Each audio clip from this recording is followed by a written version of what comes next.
নমস্কার। মহামতি অনন্তলালকে স্মরণ করে রামায়ণী ফল্গুধারার ১৬০তম পর্বের আলোচনায় আমরা উপস্থিত হয়েছি। আমরা গত পর্বে দুই মহানায়কের দুই মহাকাব্যে এক চারিত্রিক সুসামঞ্জস্য লক্ষ্য করেছি। অর্থাৎ দুই মহাবীর অত্যন্ত শোকের সময়ও নিজের ব্যক্তিগত শোককে এক সমষ্টিগত শোকে রূপান্তরিত করে শত্রুর বিরুদ্ধে ঝাঁপিয়ে পড়ে নিজের শোককে, বেদনাকে শান্ত করে তোলেন। সেখানে আমরা দেখছি প্রিয়পুত্র ইন্দ্রজিতের মৃত্যু সংবাদ শোনা মাত্রই রাবণ হুঙ্কার দিয়ে কোষ নিষ্কাশন করে অস্ত্র নিয়ে ছুটে বেরিয়ে পড়লেন। সেই রাত্রে তার আদেশে সমস্ত লঙ্কার পুরুষেরা তার সঙ্গে যুদ্ধে যোগ দিতে বাধ্য হলো।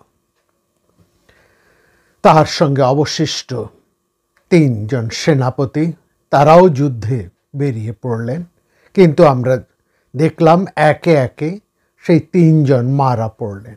এরপর যুদ্ধ আরম্ভ হলো রামচন্দ্রের সাথে রাবণের। সেই যুদ্ধ করতে করতে আমরা দেখছি রামচন্দ্রকে খানিক যেন বিশ্রাম দিয়েই লক্ষ্মণ এগিয়ে এলেন এবং তার সাথে যুদ্ধ আরম্ভ হলো রাবণের সামনে লক্ষ্মণ আসা মাত্রই রাবণ দ্বিগুণ তেজে জ্বলে উঠলেন। লক্ষ্মণকে দেখে তার প্রিয় পুত্রের কথা মনে পড়ে গেল। এই সেই লক্ষ্মণ যে তার প্রিয় পুত্র ইন্দ্রজিৎকে সামান্যতম সুযোগ না দিয়ে অত্যন্ত অন্যায়ভাবে ভীরু কাপুরুষের মতন হত্যা করেছে। লক্ষ্মণের সঙ্গে যুদ্ধ আরম্ভ হলো ভয়ঙ্করভাবে রাবণের, এবং সেদিন আমরা দেখছি লক্ষ্মণও তিনি রাবণের বিরুদ্ধে ভয়ঙ্কর যুদ্ধ করে চলেছেন, একেবারে প্রায় সমানে সমানে। এবং সেখানে আমরা দেখছি রাবণের অস্ত্র প্রতিহত করে চলেছেন লক্ষ্মণ সেদিন অনন্য যুদ্ধে। এরকম দুইজনের মধ্যে যখন ভয়ঙ্কর যুদ্ধ হচ্ছে, হঠাৎ লক্ষ্মণেরকে যেন খানিকটা সামলাবার জন্যই সেখানে উপস্থিত হলেন বিভীষণ। এবং যেখানে লক্ষ্মণ যে মুহূর্তে বাণ মেরে রাবণের সারথীর মস্তকটি ছেদন করলেন এবং রাবণের হস্তির মস্তক ছেদন করলেন, সেই সময় বিভীষণ হঠাৎ লাফিয়ে পড়ে গদার দ্বারা নীল মেঘের মতন বিশাল বর্ণের সুন্দর রাবণের অশ্বগুলোকে আঘাত করে হত্যা করে মেরে ফেললেন। রাবণ সচকিতে বিভীষণকে দেখেই তিনি ক্রোধে উন্মত্ত হয়ে উঠলেন। এই সেই গৃহভেদী বিভীষণ যে শত্রুকে তার অভেদ্যপুরীর লঙ্কার ভেতরে প্রবেশ করিয়ে নিয়ে গেছে, লঙ্কার সমস্ত দুর্বল স্থানকে তাদেরকে দেখিয়ে দিয়েছে। শুধু কেবলমাত্র তাই নয়, এই গৃহভেদী বিভীষণ যে তার পুত্রের মৃত্যুর একমাত্র কারণ। রাবণ বিভীষণকে দেখে একেবারে অনলের মতন জ্বলে উঠলেন। তিনি সঙ্গে সঙ্গে স্বীয় তেজে উদ্দীপ্ত এক শক্তিমান বাণ, এক শক্তিমান শেল বিভীষণের উদ্দেশ্যে নিক্ষেপ করলেন। বিভীষণকে বধ করেই তিনি পুত্র শোক ভুলতে চান। লক্ষ্মণ দেখলেন বিভীষণের প্রাণ সংশয়াপন্ন। দ্রুত লক্ষ্মণ বিভীষণকে রক্ষা করার জন্য বিভীষণকে যুদ্ধক্ষেত্রের থেকে দূরে ঠেলে দিয়ে নিজেই রাবণের সেই শক্তিশালী সামনে এসে দাঁড়ালেন। রাবণ বললেন, ওহে লক্ষ্মণ, তুমি দেখি মূর্খের মতন বিভীষণকে বাঁচাতে গিয়ে নিজেই এই বাণের খাদ্য হয়ে উঠেছ। আমার এই বাণ অমোঘ, যার উদ্দেশ্যে আমি যে দিকে উদ্দেশ্য করে এই বাণ আমি মোচন করেছি, এই শেল তাকে বিদ্ধ না করে কখনো সে ব্যর্থ হবে না। মুহূর্তের মধ্যে লক্ষ্মণের উদ্দেশ্যে রাবণ নিক্ষেপিত সেই শক্তিশাল লক্ষ্মণের বিশাল বক্ষে এসে মহাবেগে পতিত হয়ে প্রবিষ্ট হল। সর্পরাজ বাসুকী জিহ্বার মতন সেই শক্তিশাল লক্ষ্মণের বুক বিদীর্ণ করে মাটির মধ্যে প্রবেশ করল। হৃদয় বিদীর্ণ হওয়ায় লক্ষ্মণ মাটিতে পড়ে গেলেন। এই অবস্থায় দেখেই লক্ষ্মণকে এইভাবে বাণবিদ্ধ শক্তিশালীর দ্বারা বিদ্ধ হতে দেখে রামচন্দ্র স্তম্ভিত হয়ে গেলেন। তার মন ভাতৃস্নেহে বিষণ্ণ হয়ে গেল, চোখ জলে ভরে এলো। রাবণ নিক্ষেপিত সেই শক্তিশালটি লক্ষ্মণের দেহ বিদীর্ণ করে মাটিতে ঢুকে পড়েছিল। ক্রুদ্ধ রামচন্দ্র ভয়ঙ্কর সেই শক্তি অস্ত্রটিকে টেনে ভেঙে ফেললেন,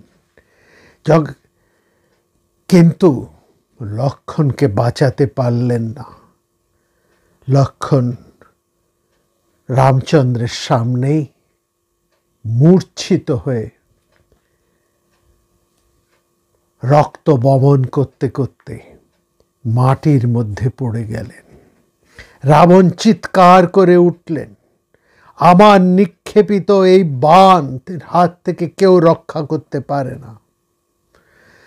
রামচন্দ্র গর্জন করে উঠলেন, বললেন, আমি এই যে যুদ্ধে রাবণকে হত্যা করার জন্য সুগ্রীবকে রাজা করেছি, যে জন্য সাগর অতিক্রম করেছি, সাগরের সেতু বন্ধন করেছি, সেই পাপী রাবণ আজ আমার সামনে উপস্থিত।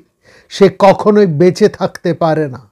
বিনতা নন্দন গরুরের দৃষ্টি পড়লে সাপ যেমন বাঁচে না, তেমনি আমার দৃষ্টির মধ্যে পড়েও রাবণ বাঁচতে পারবে না।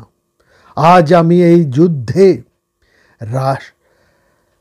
আমার বীরত্ব প্রকাশ করে রাবণকে শেষ করে দেব।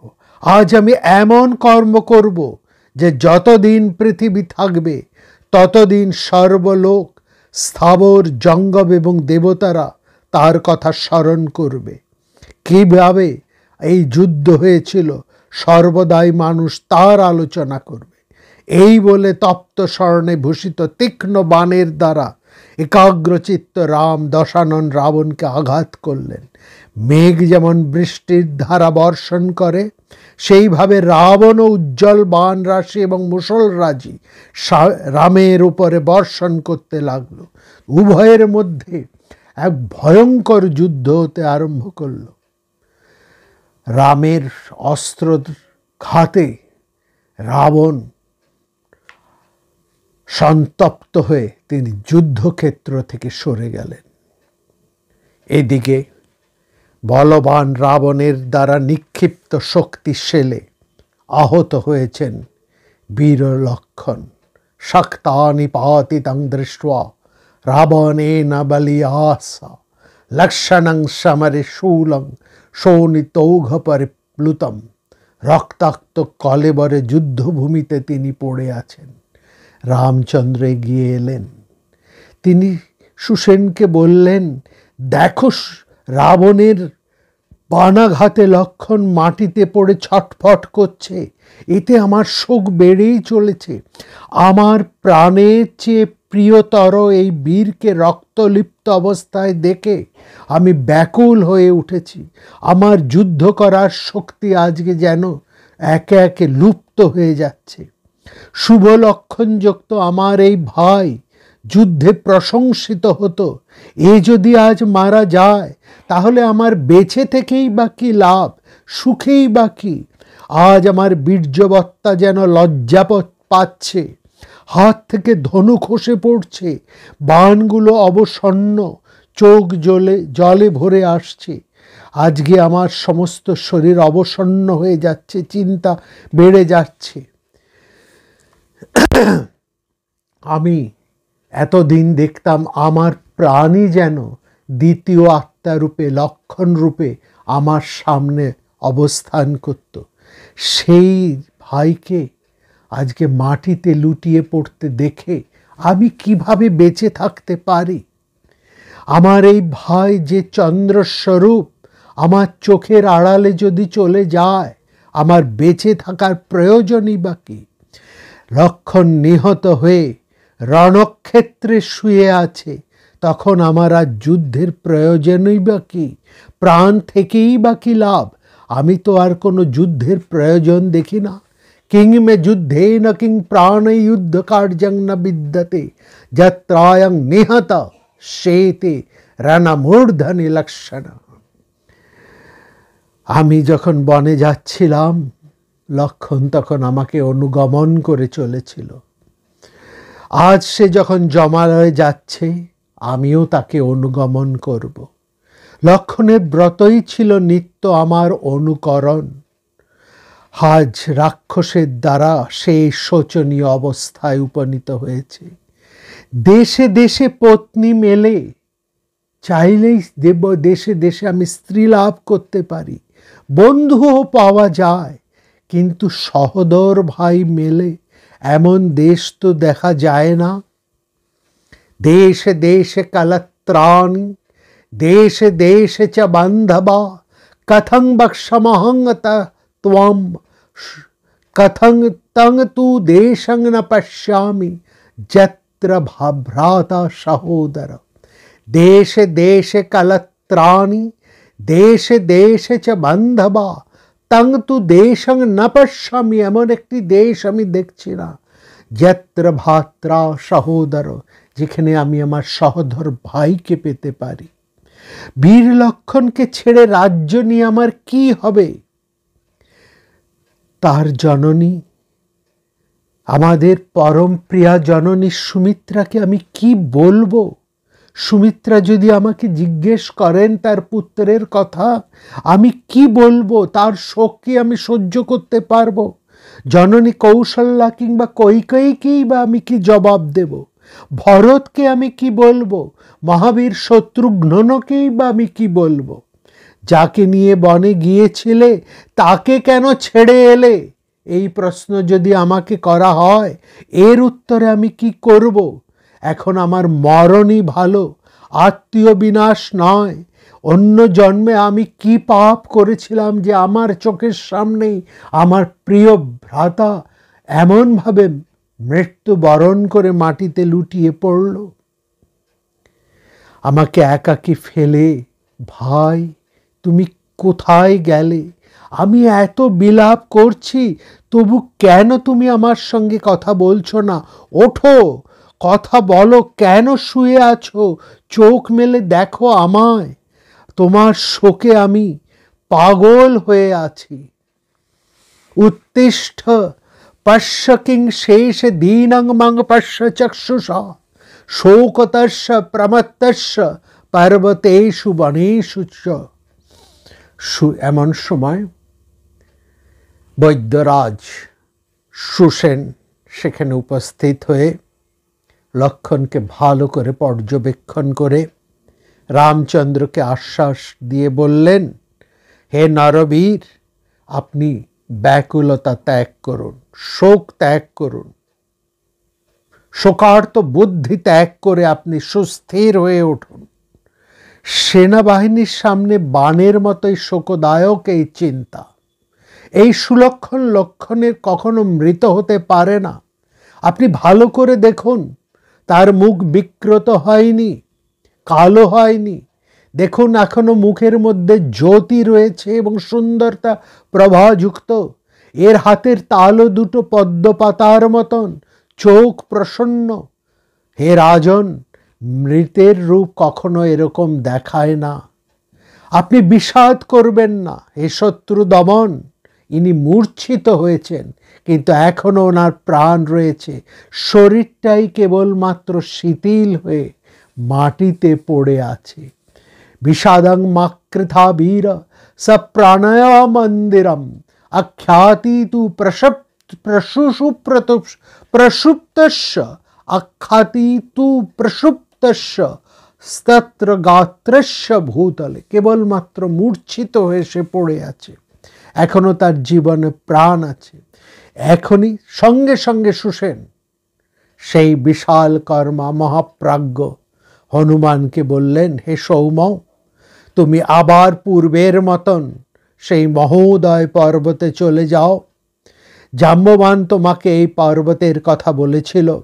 এর দক্ষিণ শিখরে মহা ঔষধিলতা জন্মায়, তা এখানে দ্রুত নিয়ে এসো। ওখানে 4টি ঔষধিলতা পাবে: বিশল্যকরণী, সাবর্ণকরণী, সঞ্জীবকরণী এবং সন্ধানী। এই বীর লক্ষণকে সঞ্জীবিত করার জন্য ওই ওষুধগুলো দ্রুত প্রয়োজন। তুমি দ্রুত গিয়ে সেই ওষুধগুলোকে এখানে নিয়ে এসো। সুসেনের কথা মতন হনুমান পূর্বের মতন সেই ঔষধি পর্বতে চলে গেলেন, কিন্তু পুনরায় তিনি ঔষধগুলোকে চিনতে পারলেন না। তার সেই একই ভ্রম হলো। তিনি যখন ঔষধগুলোকে আর চিনতে পারলেন না, তখন দেখছেন এদিকে দেরি হয়ে যাচ্ছে। কারণ সুসেন তাকে বলেছেন যত দ্রুত সম্ভব সেই ওষুধগুলোকে নিয়ে আসতে, যাতে দেহে পচন ধরার আগেই এই ওষুধের প্রয়োগ করা যায়। এই কথা স্মরণ করেই হনুমান অত্যন্ত ক্ষিপ্রতার সঙ্গে সেই পর্বতের কাছে গিয়ে সেই শিখরটিকে ধরে কাঁপিয়ে দিয়ে তাকে দু হাতে আকর্ষণ করে সমগ্র পর্বত শীর্ষকে উৎপাটন করে সেই উপড়ে নিয়ে উড়ে চলে এলেন। মহাবেগবান হনুমান পাহাড়ের সেই চূড়াটিকে সামনে নিয়ে আসতেই সামান্য বিশ্রাম করে সুসেনকে বললেন, হে বানরোত্তম, ঔষধি আমি চিনতে পারিনি, তাই পুরো পাহাড়টিকেই আমি বহন করে নিয়ে এসেছি। হনুমানের এই কথায় বানরশ্রেষ্ঠ সুসেন একটু হাস্য করে, তার অত্যন্ত প্রশংসা করে, তার বনস্তুতি করে সেই শিখর থেকে ঔষধিগুলো নির্বাচন করে নিয়ে এলেন। দেবতাদের পক্ষে যে কাজ করা কঠিন, সেই কাজ হনুমান করেছে দেখে সকলেই বিস্মিত হলো।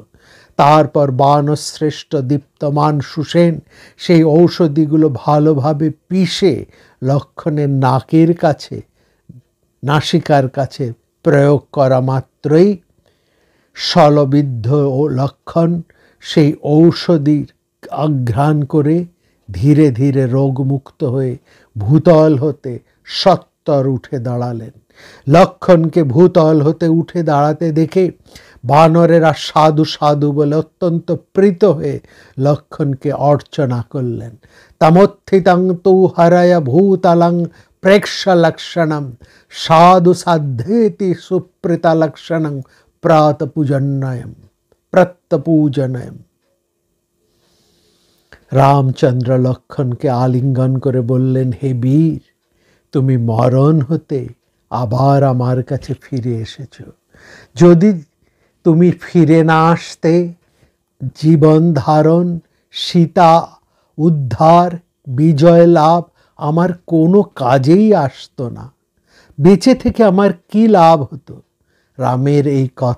রামচন্দ্রের এই কথায় লক্ষণ ক্ষুণ্ণ হয়ে শিথিল বাক্যে বললেন, কারণ তিনি এখনো দুর্বল, বললেন, হে সত্য পরাক্রম, রাবণকে বধ করে বিভীষণকে লঙ্কা রাজ্য প্রদান করবেন, এই আপনার প্রতিজ্ঞা ছিল।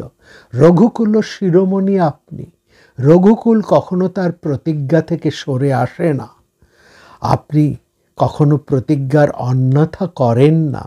মহত্বের লক্ষণই হল প্রতিজ্ঞার পরিপালন। হে নিষ্পাপ, আমার জন্য আপনার তো নিরাশ হওয়ার কথা নয়।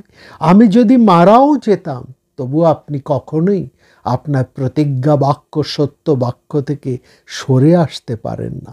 রাবণকে বধ করে আপনি প্রতিজ্ঞা পালন করুন। আপনার বাণের মুখ থেকে কোনো শত্রুই তার প্রাণ নিয়ে অব্যাহতি পেতে পারে না।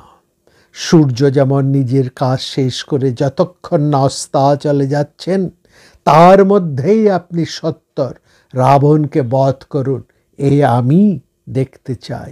হে বীর, যদি যুদ্ধে রাবণ বধ আপনি ইচ্ছা করেন, আপনি যদি আপনার প্রতিজ্ঞা পালন করতে চান, আপনি যদি সত্যই রঘুকুল নরোত্তম হয়ে থাকেন, যদি রাজদুহিতা সীতা দেবীকে আপনি ফিরে পেতে অভিলাষ করেন, তাহলে সত্তর আপনি আমার কথা অনুসারে রাবণ বধের জন্য সর্বশক্তি নিয়োজিত করুন।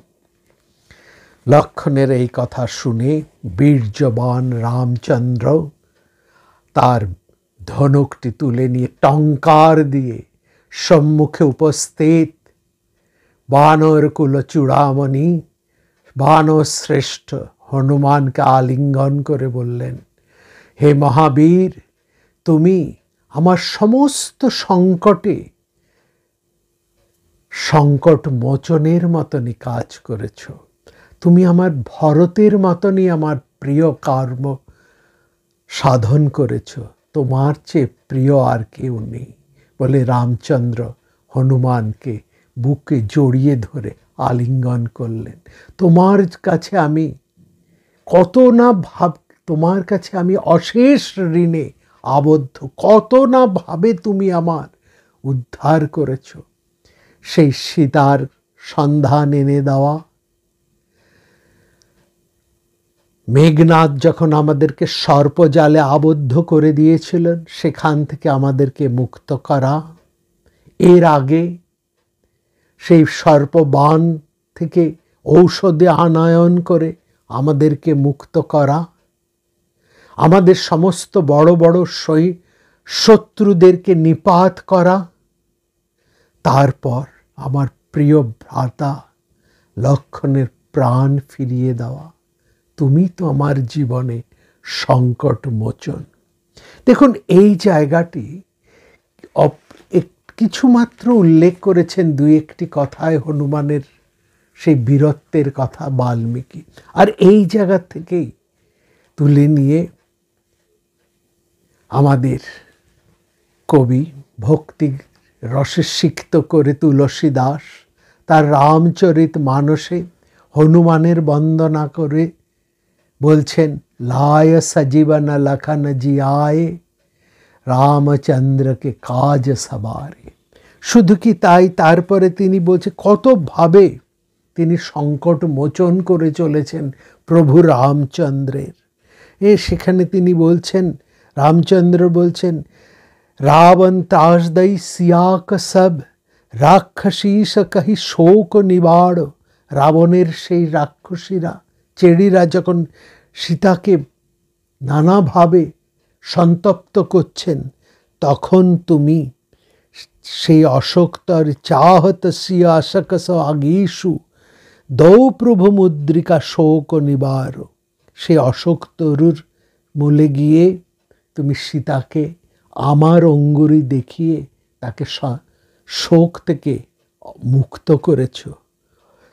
তো কো নহি জানত হে জগ মে কোপি সংকট মোচন নাম তিহারো।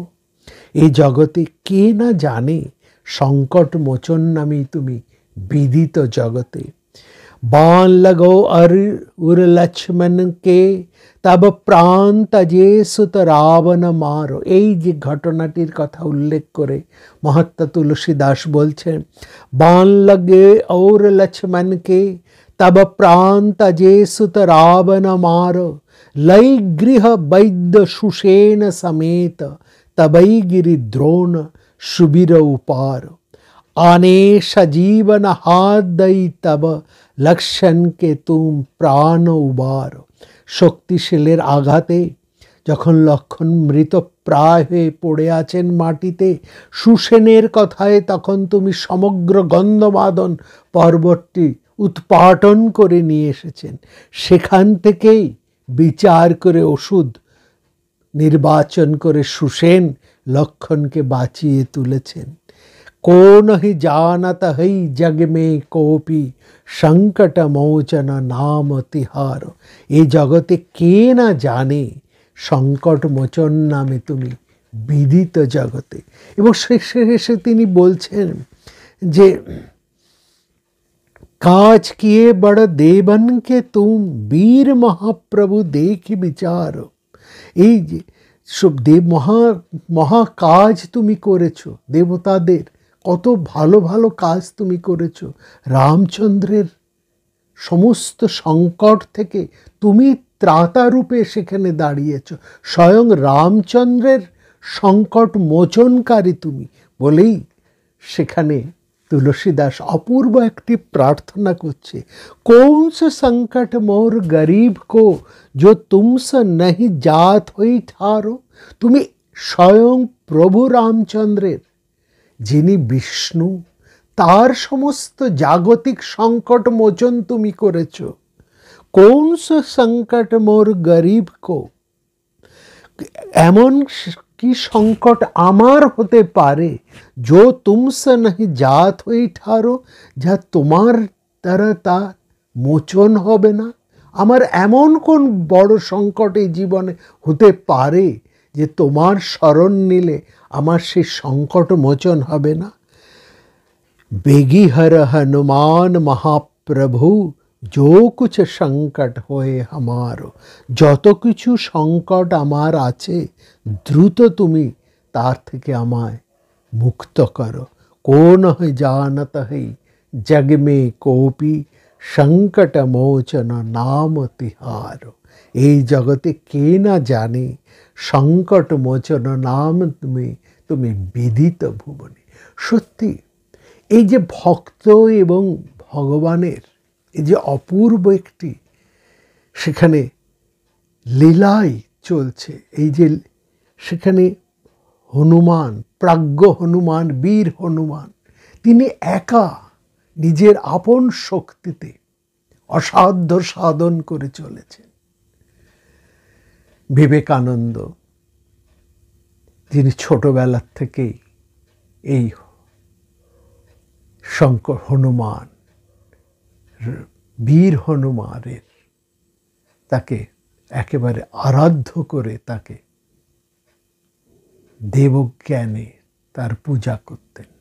তার কাছে রঘুবীর রামচন্দ্রের চেয়েও এই মহাবীর তার কাছে পরম আরাধ্য ছিলেন। এবং তিনি বারবার বলেছেন, এই যে মহাবীরের শক্তি কোথায় জানো, এই হচ্ছে তার জিতেন্দ্রিয়তা। এই একজন মানুষ যদি জিতেন্দ্রিয় হন, সমস্ত ইন্দ্রিয়কে তিনি যদি জয় করতে পারেন, তাহলে তার ক্ষমতা, তার শক্তি কোন মাত্রা পেতে পারে, কোন উচ্চতায় পৌঁছতে পারে, তার উদাহরণ এই মহাবীর হনুমান, যিনি সংকট মোচন বলে ভারতবর্ষের গৃহে গৃহে পূজিত। কি এই জায়গায় আমরা দেখছি আর্য এবং অনার্য ভাবনার মধ্যে দিয়ে, উভয় ক্ষেত্রের মধ্যে দিয়ে এই মহাবীর এক জীবন্ত ঈশ্বর বিগ্রহ রূপে, সংকট মোচন রূপে তিনি উপস্থিত। সত্যিই তো একজন মানুষ যিনি জিতেন্দ্রীয় পুরুষ, যিনি ব্রহ্মচারী, আজন্ম শুদ্ধ ব্রহ্মচারী, এই হনুমান, তার মতন জ্ঞানী এই সংসারে দুর্লভ। এর কথা বাল্মীকি বহুবার নানাভাবে বলেছেন। বাগ্মী, কুশলী, প্রজ্ঞাবান, ভালো কথা বলতে পারেন, অদ্ভুত কর্ম করতে পারেন, গভীর চিন্তা করতে পারেন, দূরদৃষ্টি সম্পন্ন, এতবিধ তার নানান গুণ, রাজনৈতিক গুণ, প্রজ্ঞাবান মানুষ তিনি। সবচাইতে বড় গুণ তার অমিত শক্তি, অমিত শক্তি। আসলে এই যে আত্মবীর্য, এর পরিচয় একজন মানুষ যখন সে তার নিজের সঠিক পরিচয় পায়। এখানে বলা হয়েছে এর সেই তুলসীদাস রামায়ণ তথা কিছু দেশজ রামায়ণের মধ্যে হনুমান যখন সেই গন্ধমাদন পর্বতে গিয়ে বিশল্যকরণী তথা অন্যান্য ঔষধিগুলোকে খুঁজে পাচ্ছেন না, তখন তিনি বললেন কি করব। তখন তিনি ভাবলেন এই গোটা পাহাড়টাকে তিনি কি করে নেবেন। সঙ্গে সঙ্গে তার মনের মধ্যে এই জিজ্ঞাসা এলো, কে আমি, হু অ্যাম আই। যেই মুহূর্তে তিনি বুঝলেন আমি তো সামান্য নই, আমি তো পবন পুত্র, সেই পবনের মহাশক্তি সমস্ত পৃথিবীকে যে একেবারে ছারকার করে দিতে পারে, সেই পবনের শক্তি, আমি তার পুত্র, কম কিসে। এই যে আত্মপরিচয় লাভ, স্বরূপকে যে মুহূর্তে তিনি উপলব্ধি করলেন, তখন তিনি আর কেবলমাত্র ক্ষুদ্র বানর মাত্র রইলেন না, তিনি হয়ে উঠলেন মহাশক্তিমান, আত্মতেজে উদ্বুদ্ধ। এই হনুমান হচ্ছেন স্বামী বিবেকানন্দের ভাষায় একজন মানুষ যখন নিজের আত্মপরিচয় সঠিকভাবে উপলব্ধি করতে পারে, তার ব্রহ্মচর্যের ফলে, আত্মবীর্যের ফলে, তখনই সে মহাশক্তিমান হয়, জগতের অশেষ কল্যাণকারী হয়ে ওঠে। এইটি যেন দেখাচ্ছেন স্বয়ং বিষ্ণুর জাগতিক সংকট মোচনের জন্য তিনি দাঁড়িয়ে আছেন। বারবার নানাবিধ বিপদ থেকে একের পর এক তিনি প্রভু রামচন্দ্রের সেই বিষ্ণু শক্তির জাগতিক সংকট মোচন করে চলেছেন। আসলে এটি হচ্ছে প্রত্যেক মানুষের সঠিক পরিচয়। মানুষ মাত্রেই তার আত্মবীর্যের উদ্বোধনের মাধ্যমে, তার ব্রহ্মচর্য শক্তির মাধ্যমে নিজের আত্মশক্তিকে সে কোন সীমায় তুলে নিতে পারে, তার চরমতম উদাহরণ হলেন এই হনুমান। তিনি শক্তিশালের, জাগতিক যত শক্তিশাল আছে তার সংকট মোচন করতে পারে একজন মানুষ। সংসারের সমস্ত শক্তিশালের প্রত্যাঘাতকে, সেই বেদনাকে, সেই যন্ত্রণাকে থেকে একজন মানুষই পুনরায় উঠে দাঁড়াতে পারেন আত্মতেজে, আত্মবীর্যে। তারই অনুপম উদাহরণ হলেন এই হনুমান। এইটি হচ্ছে মহাকবি যেন এই ঘটনার মধ্যে দিয়ে তাই আমাদের কাছ থেকে, তাই আমাদের সামনে তুলে ধরেছেন। এটাই হচ্ছে শক্তিশাল এবং সংকট মোচনের গভীর তাৎপর্য বা প্রকৃত তাৎপর্য। প্রাণারাম প্রাণারাম প্রাণারাম প্রাণারাম প্রাণারাম প্রাণারাম, কি যেন লুকানো নামে তাই মিষ্ট এত তব নাম। প্রাণারাম প্রাণারাম প্রাণারাম প্রাণারাম প্রাণারাম